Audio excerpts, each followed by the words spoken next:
Hello and welcome to the layout. We will look at the layout in a later video. However, today we are going to concentrate, or this video, we're just going to concentrate on the control system.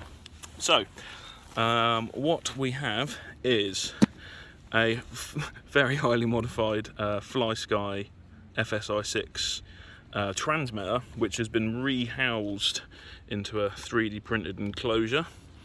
All the standard FSI6 gubbins sit up here, and then internal to here we've got a little breakout board which breaks those channels out into pin headers, and all the switches just pop onto there. We can choose which way we want to, for the switch to throw to make sure it matches up with the LEDs, which you can see there. There is a little dimmer switch, so easy to see in the daytime, and it does dim right down for use at night. So yeah, toggle switches for controlling point direction, and obviously the LEDs move with it. There are also two selector switches which allow us to select 4 different setups of points based on where they are. The reason for those is just being a bit economical with channels. Now, the standard i6 is a 6-channel unit. You can go online. There is a modified firmware which will allow you to have 14 channels. 11 of those channels you can use directly with the hardware. You have to add an extra switch essentially onto the board. So that's for the 11th channel, and then the other 3 channels they come in via a PPM input into this board, which hopefully you're seeing something of there. Hello, Mr. Ant.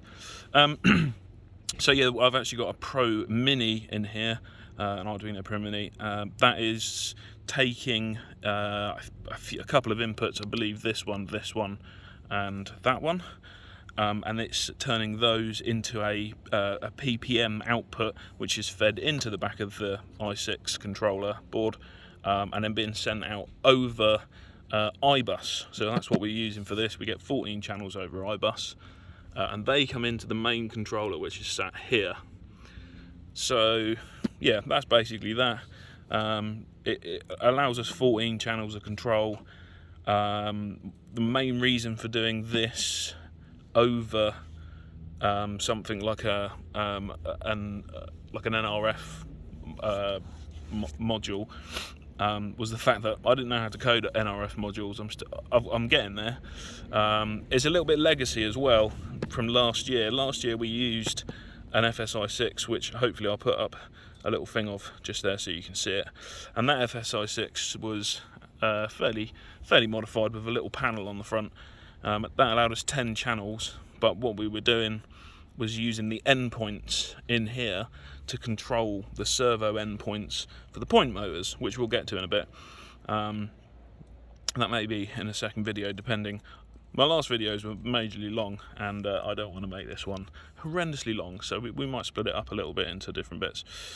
So it's a little bit left over from last year, but also the resilience of the automatic channel frequency hopping doodad that means that these two are pretty much always connected is something that I wanted. I didn't want to lose connection and points be moving around when we don't want them to, sending trains off the track, because that is no good. So that's a bit of that. In the future it may be something different, but right now this works. It gives us 14 channels. There are definitely more than 14 things to control on this layout, but that's where things like using so this single switch controls 4 points, this one controls 2 uncouplers, this one controls a 3-way point and a 2 standard point. So we're able to sort of split things up within the channels. So that is actually carried out by, probably a bit easier if we take this off. So we've got an Arduino NANO sat there. The iBUS goes straight into the back of that, and then we use all 18 outputs to come out, and that interfaces directly with a Mega, which is sat underneath it. There are some silica gel pads in here, which is making it difficult to see things. That's just to keep the moisture down in the boxes when they're out and about, which seems to be doing the job. There's a little proto board on top of the Mega, which is doing us a few status LEDs. We've also got a 12-volt sort of ring main for controllers, which we'll look at in a bit too. And that's been stepped down here to 5 volts to power the two Megas, and also to power the Differential I2C chip. So this is a little board. That's a little board that I've made myself, and that allows us to run an I2C network over long distance. And when I say long distance, it's, you know, we go up to here, so that's the controllers 1 and 2, and then we end up going all the way down over there.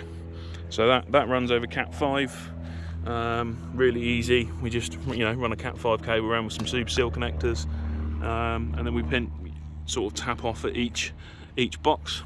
So that's actually how, and the reason for that is Megapoints work, or the Megapoints controllers work on an I2C system, and I built it with that in mind, and built on that.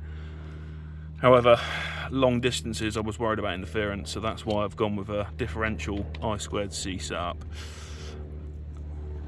So we've talked a little bit about the controller, we've talked a bit about the network.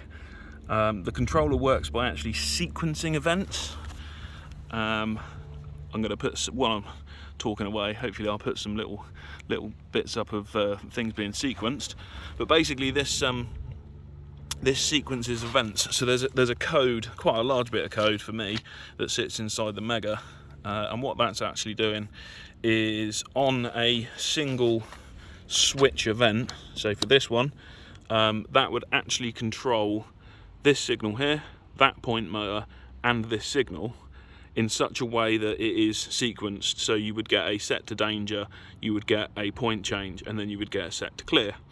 We do have the option on this switch at the bottom here to go into what we call synchronized mode, which does everything at once, and that's mainly for when we have a fuck up and we need to change a point quickly because someone's going to crash, or because we've forgotten to put set the points in the right place. That allows us to flick that switch, flick something, and it will very quickly move. I think probably the best thing to do now is to put some power on, and then we can have a look at it working. So we've come over to put some power on. The garden's doing a good job of hiding it, but basically inside here there is a overcurrent and short circuit detection and protection whatchamajig. There is a 10 amp 12 volt step down that powers all of the network, all of the controllers for for doing the point and signal control. Then here there's two 10 amp they're twinned up, so with 20 amps supply 24 volts to the track. So if we go ahead and plug this in, everything's going to come to life, and we're going to see some of the controllers doing a bit of I don't know if you'll be able to see it, it's doing a boot sequence over there. You might hear stuff change, maybe not.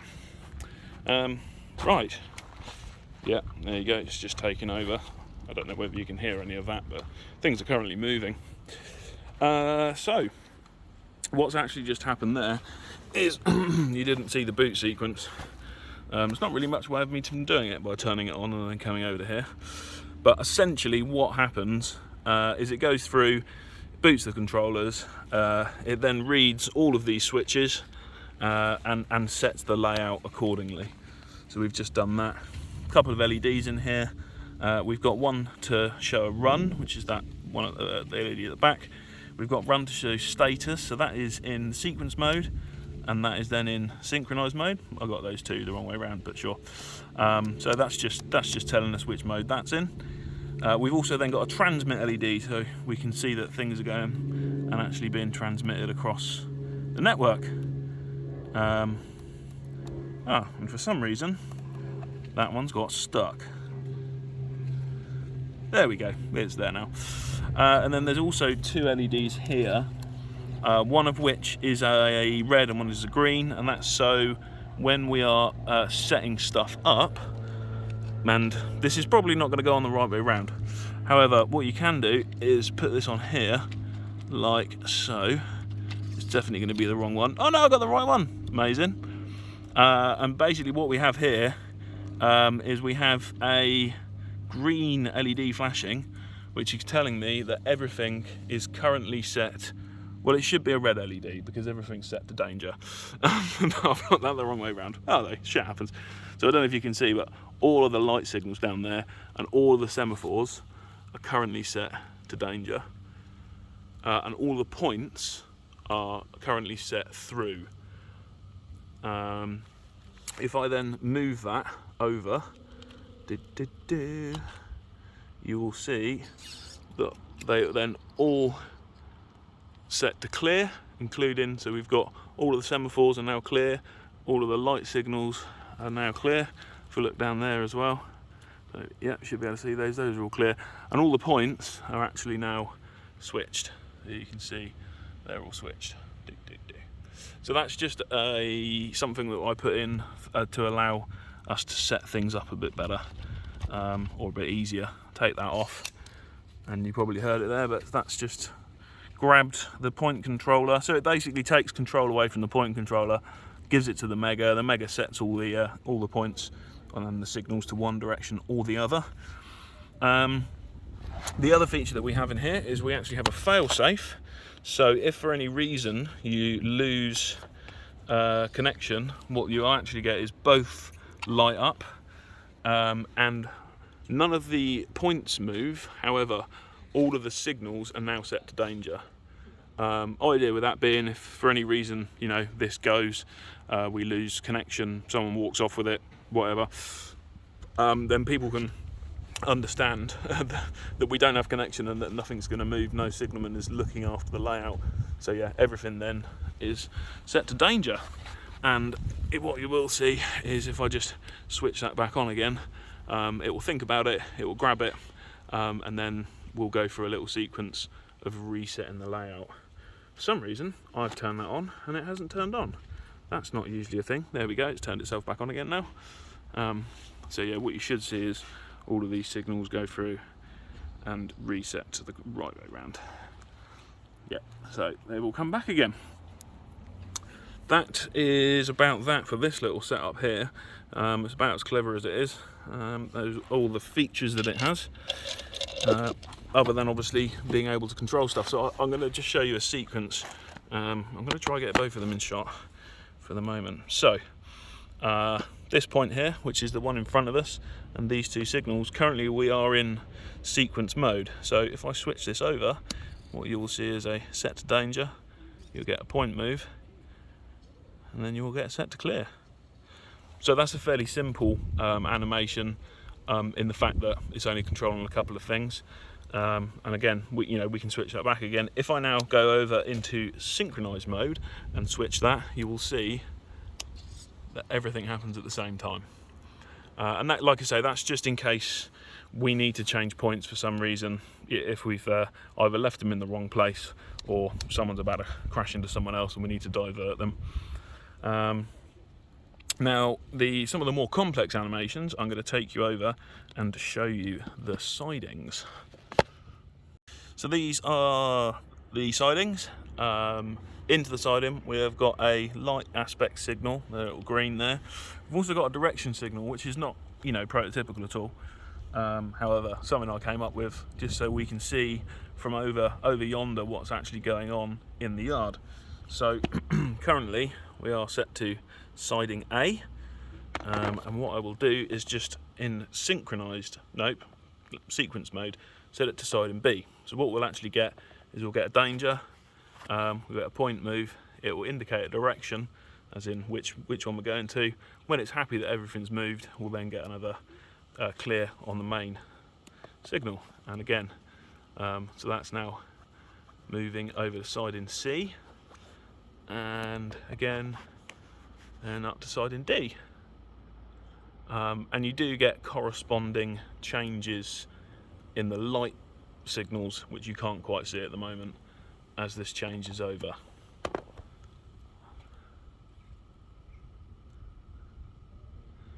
We also have a little spur, which is called the B spur, and that's a little loco spur, and so that's actually a separate switch and a separate channel. However, when we change it, we still run through the same sequence of events, and that'll actually give us off to that little spur. And that is interlocked out, so essentially whilst I can choose siding C and I can return the B spur, I don't know if you'll be able to see it moving over there, what I can't do is I can't switch on to B spur when I'm not selected on B, and that's just because those 2 points are very close together, and we don't necessarily want to switch one without the other. However, with it selected, and if I now come to B, it will send me to B spur, as you can see. The rest of it is pretty much the same sort of thing. There's a couple of double aspect, I don't know if that's the right thing to call a semaphore, essentially depicting a main and a branch, but you know, a main route and a lower priority route. This one's a little bit different in the fact that we've interlocked these two together.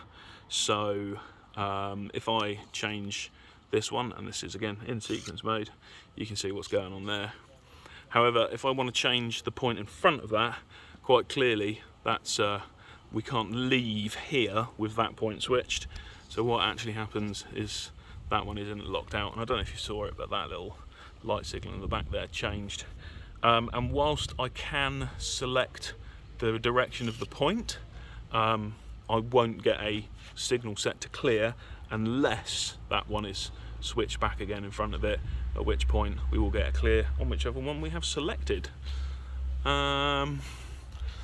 Yeah, I think pretty much the only other thing is we've got a solenoid controller over here, which is controlling this little three-way point, just so we can select which lane we would like to come into in the little loco yard. That also controls this point over here. There is meant to be an engine shed here, which I ordered about 6 months ago, but it's coming from Germany, and apparently that is currently an issue. Again, we've got respective light aspect signals for these lanes. Yeah, controlled by the sequencer. I think that's about it for light signals. The last bit that I would like to talk about is the reversing loop. So we will go and have a look at that, which is just here.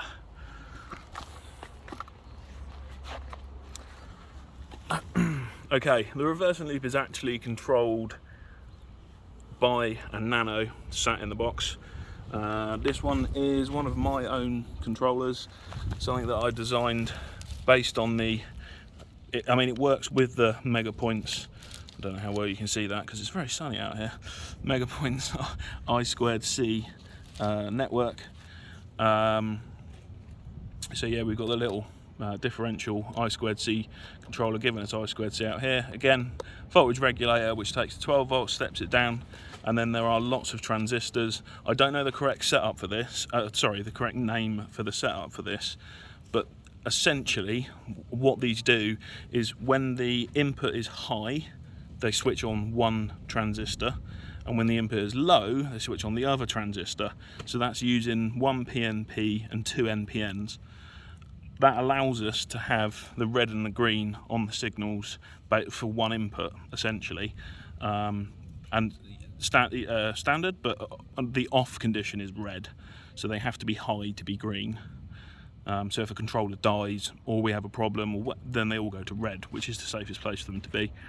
Well, there's also a couple of extra bits and bobs in here. So there's a couple of MOSFETs in there which are controlling some general channels for all sorts of stuff.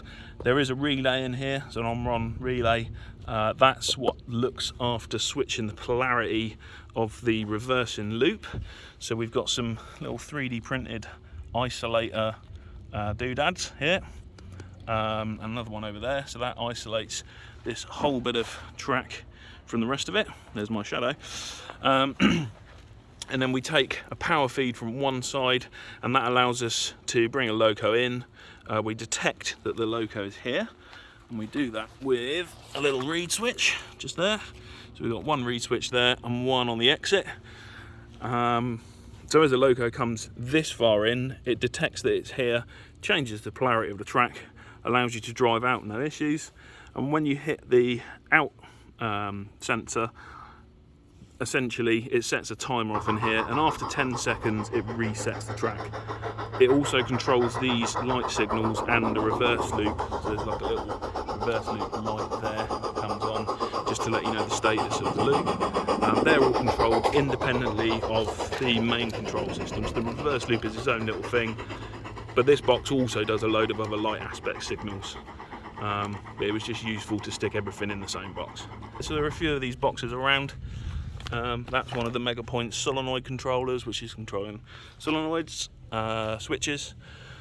That's one of the Megapoints servo controllers, which is controlling either the points or the semaphore signals. And if you haven't seen them before, we're controlling those with these little 3D printed point motors. So there's a servo in there, Metal Gear Servo, which has had a little bit of waterproofing to it. And then we tried our best to waterproof the connectors, which seems to work all right. And then when we change, or when we switch a point, you just get a point switch. There's like a little rack and pinion. Off it goes. We did have these a little bit slower. You can choose different modes. Or sorry, that's the wrong word. You can choose different speeds in the Megapoint controllers.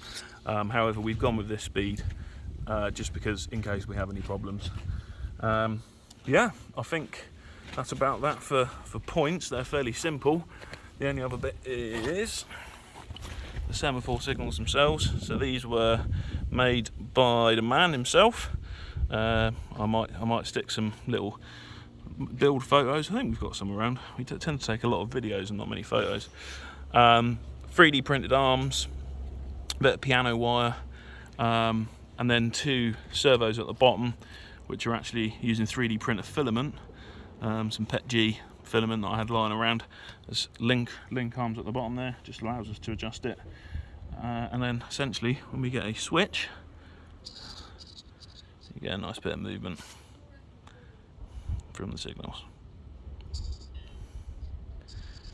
And being the Megapoint stuff, you get the servo bounce and the pull off.